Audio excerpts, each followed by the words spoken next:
आज खबर की शुरुआत पुलिस के अफसरों से, ऐसे अफसरों से जो जिले में एसपी थे लेकिन अब डीआईजी बन गए। डीआईजी बनने के बाद भी उनका जो जिले का मोह है, जो कप्तानी का मोह है, वो छूट नहीं रहा है।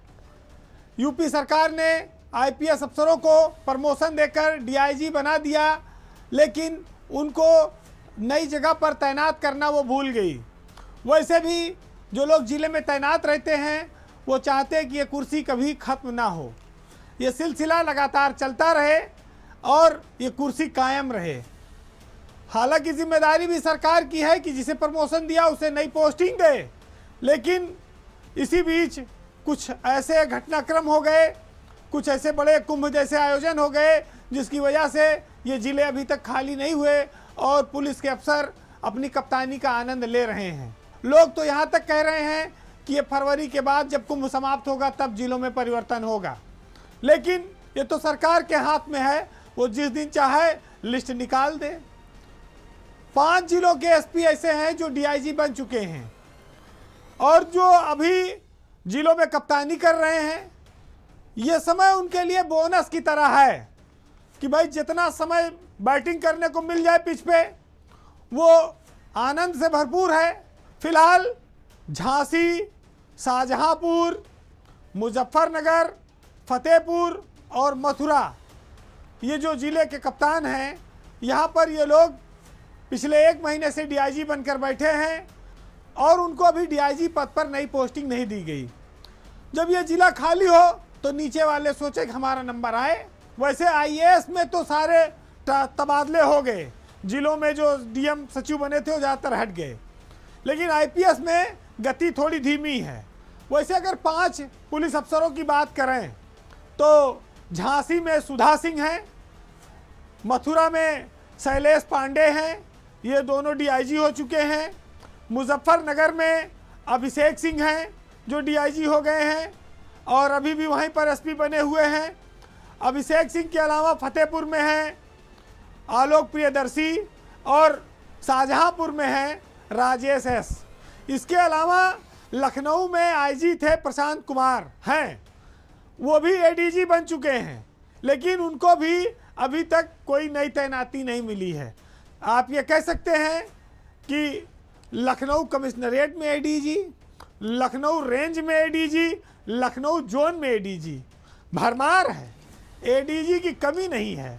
3 एडीजी लखनऊ में बैठे हैं एक के साथ अगल बगल।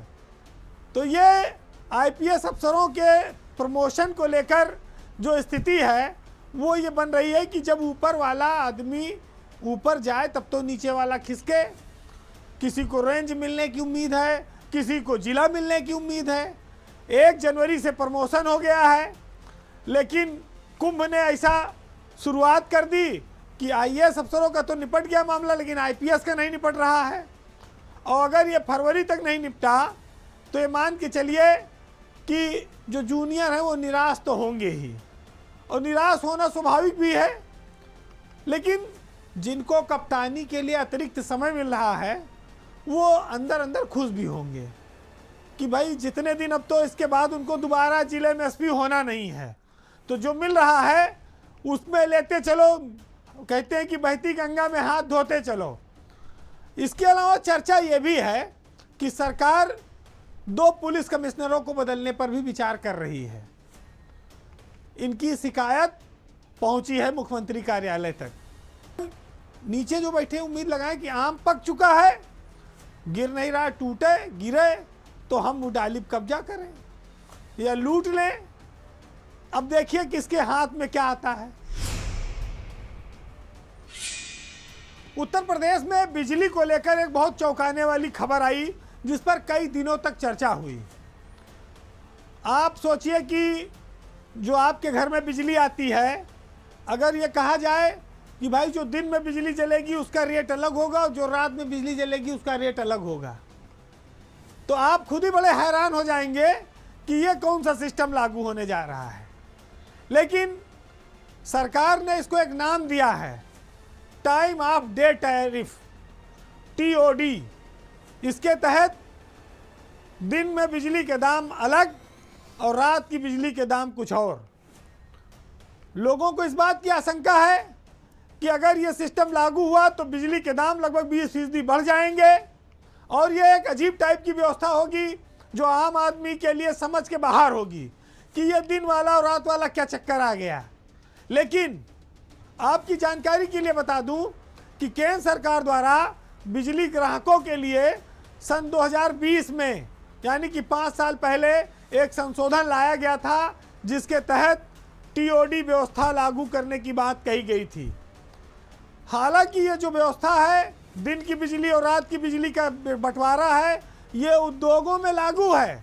जो लघु उद्योग हैं, बड़े उद्योग हैं, इनमें सब में लागू है और उससे आम आदमी को कोई फर्क नहीं पड़ता है।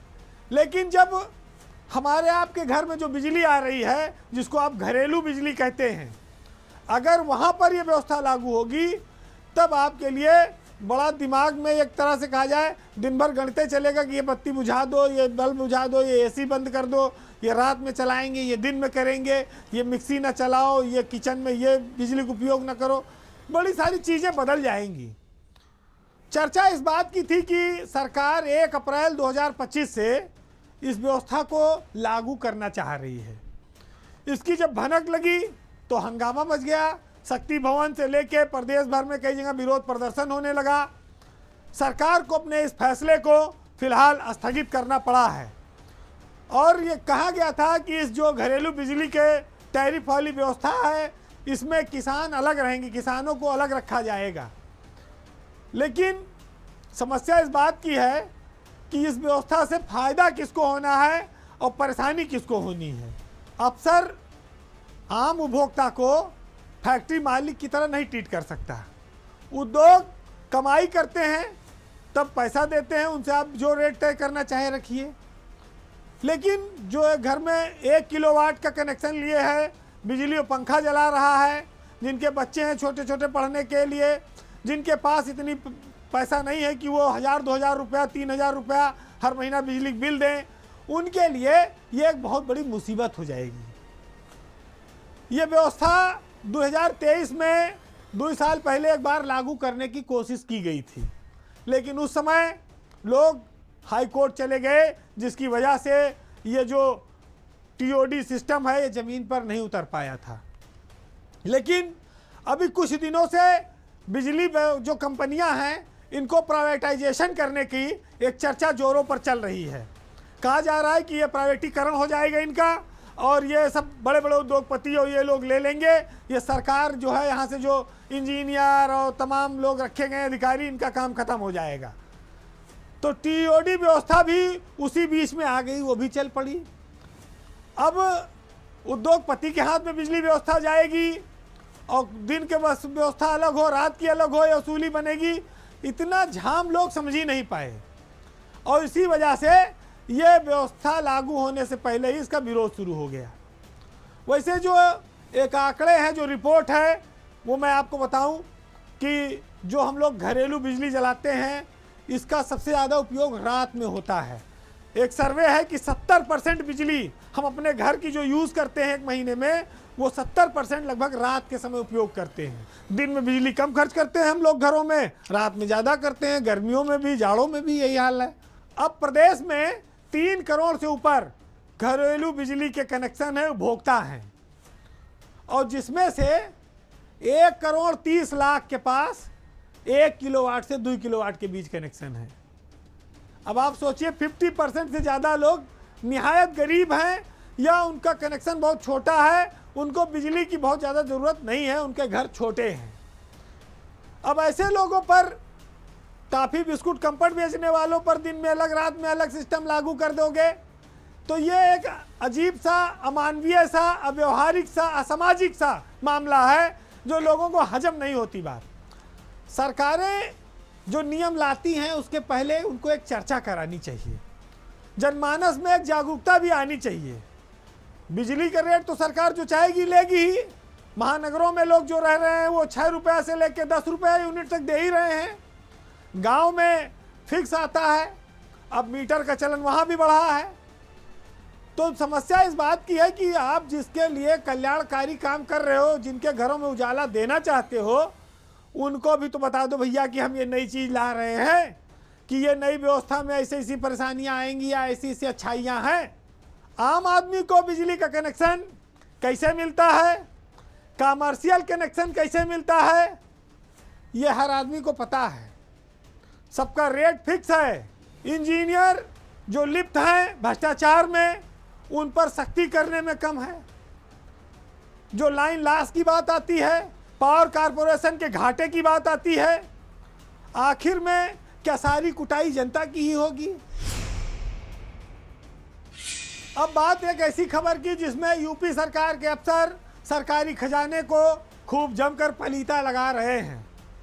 वैसे कहने को तो उद्यान विभाग बहुत छोटा विभाग है, उद्यान और खाद्य प्रसंस्करण उसका नाम है, लेकिन इस छोटे विभाग में भी खेल बहुत बड़े बड़े हो रहे हैं। सरकार ने जो फूड प्रोसेसिंग प्लांट हैं, इंडस्ट्री है, इनको लगाने के नाम पर कई सारी सब्सिडी का ऐलान किया है, जिसमें करोड़ों रुपए सरकार अपने पास से देती है। ऐसे उद्योगों को चलाने के लिए, उनके ब्याज के माफ़ी के लिए उनको आगे बढ़ाया जाए। ये सरकार की नीयत है कि उद्योग लगेंगे तो लोगों को रोजगार मिलेगा और लोगों के पास पैसा भी आएगा। जो खाद्य और प्रसंस्करण की नीति है 2017 की, उसके तहत सरकार उद्योगों को सब्सिडी देती है। प्रदेश में इस समय लगभग 534 इकाइयाँ इस नीति के तहत आच्छादित हैं, यानी कि पंजीकृत हैं। और ताज़ा मामला यही है कि इन योजना से आच्छादित इकाइयों को सरकार इस साल 96 करोड़ 65 लाख रुपया सब्सिडी देने के लिए प्रस्ताव कर रखी है। इसके लिए सरकार ने अभी अनुपूरक बजट में पुनर्विनियोग के जरिए जो सप्लीमेंट्री बजट आया था उसमें 100 करोड़ रुपया की व्यवस्था की है। लेकिन आपको जानकर यह हैरानी होगी कि उद्यान विभाग के अफसरों ने ऐसी फैक्ट्रियों को सब्सिडी देना शुरू कर रखा है जो फैक्ट्रियां बंद हो चुकी हैं, जबकि नीति ये कहती है कि जो इकाई बंद हो गई उसको सब्सिडी नहीं दी जा सकती। उल्टे ऐसी इकाइयों से रिकवरी करने का प्राविधान है। खाद्य प्रसंस्करण विभाग के प्रमुख सचिव हैं BL मीना और इस योजना के प्रभारी हैं doctor SK Chauhan. BL Meena और डॉक्टर SK चौहान की जो मिली भगत है, जो जुगलबंदी है, उसके नाते बंद इकाइयों पर भी पैसा लुटाया जा रहा है। ये पैसा कंपनियों के बैंक लोन के जो ब्याज होता है उसको सरकार चुकाती है। कि मैं आपको 3 उदाहरण दूंगा। हाथरस की एक फैक्ट्री है बंसल फूड्स, सरकारी रिकॉर्ड में, इनके अपने खुद के रिकॉर्ड में ये फैक्ट्री बंद हो गई है, लेकिन 2024 में इसको 9,57,000 रुपए की सब्सिडी दी गई है। दूसरा मामला है लखनऊ के चिन्हट में इंडस्ट्रियल एरिया का, जिसमें जय फूड्स के नाम से एक फैक्ट्री है जो बंद हो गई। बंदी के बावजूद उसको 4,54,000 रुपए की सब्सिडी दी गई। तीसरा मामला गाजियाबाद का है, जहां पैसिफिक नट फैक्ट्री द्वारा बंदी के बावजूद उसको 29.74 लाख रुपए की सब्सिडी दी गई। सरकार की जो नीति है वो ये कहती है कि सब्सिडी उन्हीं फैक्ट्रियों को मिलती रहेगी जो 7 साल तक लगातार अपनी फैक्ट्री चलाएंगे, और यहाँ बंद हो चुकी फैक्ट्री को पैसा दिया जा रहा है। आंख बंद करके बैठ रहा है क्या? या आंधी के आम है जो चाहे लूट ले जाए। केशव प्रसाद मौर्य जो डिप्टी CM है उत्तर प्रदेश के, उनका ये विभाग है। खाद्य प्रसंस्करण विभाग उनके पास है, उद्यान विभाग दिनेश सिंह के पास है। इस विभाग में 2 जगह बंटवारा है। अब केशव मौर्य डिप्टी CM है, उनके पास इतना समय नहीं होगा इस पर देख पाओ, ना उनका ध्यान होगा कि इसमें इस तरह का काम भी होता है। ये काम जिम्मेदारी प्रमुख सचिव और योजना प्रभारी की है कि सरकार के धन को इस तरह से क्यों लुटा रहे हो। क्यों? कमीशन के चक्कर में, लालच के चक्कर में, भ्रष्टाचार के चक्कर में। इतना ही नहीं, एक और मामला आपको खुद बताते हैं। पहले तो बैंक के ब्याज पे सब्सिडी दी जा रही थी, यहाँ पर अफसरों ने मिलकर GST पर भी सब्सिडी दे दी। मामला 2023 के अप्रैल से सितंबर 2024 के बीच का है, जहां पर 44 करोड़ रुपए की सब्सिडी भुगतान की गई है, जिसमें 18% GST भी शामिल है। यानी कि 7 करोड़ 92 लाख रुपया सरकार को चूना लगा दिया गया, जीएसटी पे सब्सिडी दे दी गई, जीएसटी काट के सब्सिडी देने की व्यवस्था है। और उस समय नोडल अफसर थे प्रवीण कुमार, और वर्तमान के जो उद्यान विभाग के निदेशक हैं बीबी द्विवेदी, वो भी इसके लिए जिम्मेदार हैं। देखिए, इस सब खेल के पीछे मंशा एकदम साफ है कि बड़ी संख्या में जब सब्सिडी बटेगी तो उस हिसाब से आपको कमीशन भी मिलेगा और सबकी जेबें गर्म होंगी। इस विभाग में इतना बड़ा मंत्री है कि वो शायद कभी इसकी समीक्षा कर पाते हों, तो उनके नीचे बैठे लोगों को एक अवसर मिल गया कि इसमें खेल कर लो, मंत्री को तो पता ही नहीं चलेगा। लेकिन आज इस खबर के माध्यम से मंत्री भी शायद सचेत हो जाएं कि इस विभाग की समीक्षा होनी चाहिए। जो उद्यान विभाग, खाद्य प्रसंस्करण विभाग ने अपने रिकॉर्ड में लिख रखा है यूनिट क्लोज, और उसी यूनिट को सब्सिडी भी दे रखी है। तो ये देखिए, जिसको हम आप जिन विभागों को बहुत छोटा समझते हैं, बहुत बेकार समझते हैं, यहाँ तो बालू में भी तेल निकाल रहे हैं लोग। केशव मौर्य जी के विभाग का हाल है ये। अब तो खैर वो इस पर कुछ ना कुछ करेंगे, ये उम्मीद की जाए। लेकिन बीएल मीणा, जिनको कहते हैं कि बड़ा ईमानदार अफसर हैं, उनके नीचे बैठा योजना अधिकारी खेल कर रहा है, तो वो किस लालच में चुप बैठे हैं? उनकी ईमानदारी का तमगा किस लिए, जब विभाग को कोई फायदे नहीं मिल रहा है? तो ये सब देखना सरकार का काम है। हमने तो जो आंकड़े थे आपके सामने रख दिए। भ्रष्टाचार के खिलाफ अगर आप आंख मूंद लेते हैं तो दो बातें आती हैं। जो लोग सक्षम हैं उनकी जिम्मेदारी है इसको रोकना, अगर नहीं रोकते हैं तो या तो आप अक्षम हैं या आप लिप्त हैं। अब ब्यूरोक्रेसी की एक बड़ी रोचक खबर की आपसे चर्चा करूंगा कि गुरु गुण रह गए, चेला शक्कर हो गया।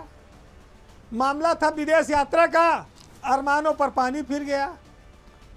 वैसे तो हमारे यहाँ उत्तर प्रदेश में जो आईएएस अफसर हैं वो जूनियरिटी सीनियरिटी का बड़ा ध्यान रखते हैं, एक दूसरे के लिए बड़ा सम्मान बताते हैं कि रहता है हमारे कैडर में।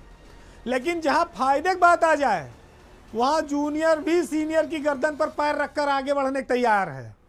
वहाँ ना जूनियरिटी ना सीनियरिटी, वहाँ किनारे धक्का मार के कर देंगे, आप चिल्लाते रहिए मैं सीनियर हूँ। ये एक दूसरे को जो किनारे लगाने का मामला है, इसका एक ताज़ा उदाहरण आया है कि एक जूनियर अफसर ने एक सीनियर अफसर को किनारे लगा दिया और गए, बाकायदा स्विट्जरलैंड का दौरा करके आए दावोस में, और बड़े बड़े उद्योगपतियों से मिल के आए। एक सप्ताह सरकारी पैसे पर अफसरों ने दुनिया को देखा और उत्तर प्रदेश में निवेश लाने के लिए उद्योगपतियों से बातचीत की। वैसे भी विदेश दौरे के लिए बाजी मारने की होड़ उत्तर प्रदेश के अफसरों में पुरानी रही है, कोई नई बात नहीं है। इस बार मामला इन्वेस्ट यूपी के सीईओ अभिषेक प्रकाश से जुड़ा है, जो उत्तर प्रदेश में निवेश लाने के लिए जाना जाता है।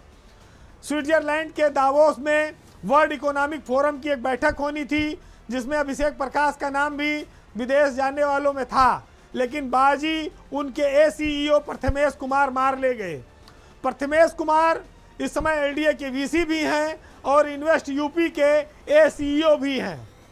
इकोनॉमिक फोरम चूंकि भाई स्विट्जरलैंड में था, जिसे धरती का स्वर्ग कहते हैं, और कौन नहीं देखना जाना चाहेगा, सरकारी खर्चे पे जाना है। तो यूपी का एक प्रतिनिधिमंडल 17 से 23 तारीख तक अभी गया था दावोस। तो चीफ सेक्रेटरी गए, मुख्यमंत्री के सचिव अमित सिंह गए, प्रथमेश कुमार गए, अनुपम शुक्ला गए और छोटे अधिकारी भी कई गए, लेकिन अभिषेक प्रकाश का नंबर नहीं लग पाया। बताया यह जाता है कि ऊपर मुख्यमंत्री कार्यालय में उनका नाम काट दिया गया, जबकि वो सीईओ हैं। उनके जूनियर अफसर को नीचे भेज दिया गया विदेश दौरे पर, वो भी स्विट्जरलैंड। भाई अपनी जेब से ना पैसा खर्च होना है, ना टिकट लेना है, ना होटल कराना है, सब कुछ सरकारी पैसा था। और वहाँ जाते हैं तो बड़े बड़े उद्योगपतियों से, देश दुनिया के लोगों से मिलते, नंबर आदान प्रदान होता, किसी की यूपी में काम लगता, हेलो अभिषेक जी, फोन मिलाता, टच में रहते। लेकिन ना निवेश मिला और ना विदेश मिला। तो बहुत साफ है कि अभिषेक प्रकाश के बुरे दिन अभी ख़त्म नहीं हुए हैं। ब्यूरोक्रेसी में जो उनकी छवि एक बार बन गई है, और उस छवि से वो आज तक पीछा नहीं छुड़ा पाए हैं। क्योंकि वो एक बदनाम अफसर के तौर पर लखनऊ के डीएम रहे और इसी वजह से आज भी उनके नाम पर कोई विचार करने को तैयार नहीं है। अब उनको चिंता इस बात की भी है कि इस विभाग में लगभग 3 साल होने जा रहा है और विभाग के मुखिया हैं, आईआईडीसी जो चीफ सेक्रेटरी भी हैं, वो उनको ज़्यादा तवज्जो नहीं देते। अब वो चाहते हैं कि यहाँ से कहीं किसी दूसरे विभाग में चले जाते, मुक्ति मिलती, कम से कम कुछ इंडिपेंडेंट काम कर पाते। लेकिन जब जब ऊपर वाले के पास उनकी फरियाद पहुँचती है पंचम तल में, तब तब उनका नाम कट जाता है, वो नज़रअंदाज हो जाते हैं। लेकिन जो अफसर अपने अतीत को पीछे मुड़कर देख लेते हैं, वो उससे सीखते हैं कि हमको जो हम करके आए हैं वो आगे नहीं करना है, क्योंकि अतीत हमेशा पीछा करता है। तो बड़ी हसरतों से उन्होंने उम्मीद तो की थी कि टैची पैक करा लो, कुछ सूट वूट सिलवा लो, चलना है स्विट्जरलैंड, लेकिन उम्मीदों पर पानी फिर गया। हालांकि ये बात दबी रह गई, लेकिन जब छोटे छोटे लोग चले गए तो अभिषेक प्रकाश का न जाना साफ है कि उनकी छवि सरकार अब ये मानती है कि बाहर भेजने लायक नहीं रह गई। वो जाए तो कहीं बदनामी ना हो जाए कोई, तो ये डेंट वो बर्दाश्त नहीं कर पाएगी, खास तौर से अंतर्राष्ट्रीय मंच पर, इतने बड़े फोरम पर। तो एक अफसर को ये ध्यान रखना पड़ेगा हमेशा कि जब आप ताकत में हो, जब आप मजबूत हो, तो लोगों के साथ विनम्र व्यवहार करें। भ्रष्टाचार करने वाले, अहंकार में रहने वाले लोगों का जो परिणाम होता है वो अभिषेक प्रकाश जैसा ही होता है। फिलहाल आज पावर सेंटर में इतना ही। जाते जाते साहित्य की कुछ लाइनों के साथ आपको छोड़ जाएंगे। जो लोग ये सोचते हैं कि जो करते हैं करते चलो, कुछ नहीं होगा, लेकिन वक्त के हिसाब से उनकी भी जवाबदेही होती है और भविष्य में उनको कई सारी बाधाओं का भी सामना करना पड़ता है। तो सुनिएगा कि रात काली है तो उजाले से मिटेगी, पीर कांटों के निकाले से मिटेगी, और महफिलों में जाम छलकाते बहुत हो, पर प्यास तो पानी के प्याले से मिटेगी। और यूं तो आपकी बातें भी देती हैं तसल्ली, लेकिन भूख तो सिर्फ रोटी के निवाले से मिटेगी। नमस्कार।